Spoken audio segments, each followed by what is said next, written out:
আসসালামু আলাইকুম রহমতুল্লাহ। ওয়ালাইকুম আসসালাম রহমতুল্লাহ বারাকাতুহু। শাইখ, আমার একটি বিষয় জানার ছিল, তা হচ্ছে বিবাহ তাড়াতাড়ি হওয়ার কোনো আমল আছে কি? হ্যাঁ, আছে। আপনি সূরা ইয়াসিন প্রতিদিন পাঠ করবেন এবং সূরা দোহা ও সূরা কসসের 24 নং আয়াত পাঠ করবেন। সূরা কসসের 24 নং আয়াতটি 100 বার পাঠ করবেন।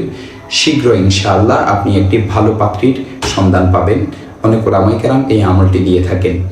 মেয়েদের সর্বোত্তম বিবাহ প্রস্তাব পেতে ফজরের নামাজের পর 11 বার সূরা দোহা পাঠ করে দোয়া করা। আরেকটি আমল করতে পারেন, 11 বার দুরূদ শরীফ পাঠ করা, তারপর 313 বার আল্লাহ শব্দটি পাঠ করা, শেষে আবারও 11 বার দুরূদ শরীফ পাঠ করা। টানা 41 দিন বাদ না দিয়ে ধারাবাহিকভাবে এই আমলটি করতে পারেন। এবং সূরা তাওবার 129 নং আয়াত পাঠ করা। প্রতিদিন 5 ওয়াক্ত নামাজ আদায় করার পর এই আমলটি করতে হবে।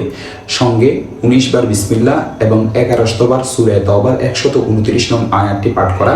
এরপর 100 বার দুরূদ শরীফ পাঠ করা, শেষে 100 বার বিসমিল্লাহ পাঠ করা। সূরা মারইয়াম পাঠ করা। সূরা মারইয়াম কোনো এক ওয়াক্ত নামাজ আদায় করে পড়া। যে মেয়ের বা ছেলের বিবাহ নিয়ে সমস্যা, সে পড়বে বা তাদের বাবা মা পড়বে। হযরত ফাতেমা রাদিয়াল্লাহু তাআলা আনহার তাসবিহ পাঠ করতে পারেন। 2 রাকাত নামাজ আদায় করে কোরআন তেলাওয়াত করে 11 বার দুরূদ শরীফ পড়বেন। তারপর ফাতেমা রাদিয়াল্লাহু তাআলা আনহার তাসবিহ পাঠ করবেন। ফাতেমা রাদিয়াল্লাহু তাআলা আনহার তাসবিহ হলো 34 বার আল্লাহু আকবার বলা এবং 33 বার আলহামদুলিল্লাহ বলা ও 33 বার সুবহানাল্লাহ বলা, শেষে 11 বার দুরূদ শরীফ পড়া। তারপর সূরা পাঠ করবেন।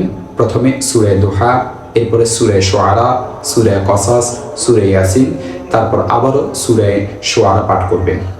এই আমলটি পাত্রের পিতামাতা বা পাত্রীর পিতামাতা সবাই করতে পারবেন বা পাত্র পাত্রীও করতে পারবেন। আরেকটি আমল করতে পারেন, যদি কোনো মেয়ে বড় হয়ে যায় বা ছেলে বড় হয়ে যায়, কোনো বিয়ের প্রস্তাব না আসে বা বিয়ের প্রস্তাব দিলে মানুষ গ্রহণ করে না, এমন হলে মা বাবার যে কোনো একজনে শুক্রবারের দিন জুমার নামাজের পরে 2 রাকাত নামাজ আদায় করে সূরা মুজাম্মিল 21 বার পড়ে আল্লাহ তাআলার কাছে দোয়া করবেন।